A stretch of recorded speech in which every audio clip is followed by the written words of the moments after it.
এখানে অ্যাম্বুলেন্স ও বিভিন্ন গাড়ি এখানে দাঁড়ায় আছে, জাম লাগাই দিছে পুরো রাস্তাটাকে। এখানে সিএনজি আর বাস মতো লাগছে, এদের দুইটার জন্য পুরো একটা রাস্তা জ্যাম হয়ে আছে।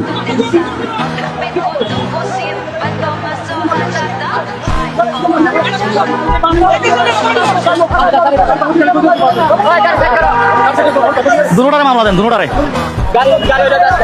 আধা ঘন্টা ধরে দাঁড়ায় আছে, পুরোটা রাস্তা ব্লক করে।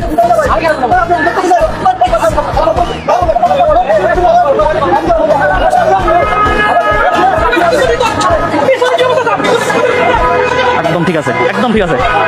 অ্যাম্বুলেন্স সহ বিভিন্ন গাড়ি দাঁড়ায় আছে, পিছনে জ্যাম লাগিয়ে গেছে। মূর্খের বাচ্চাগুলো।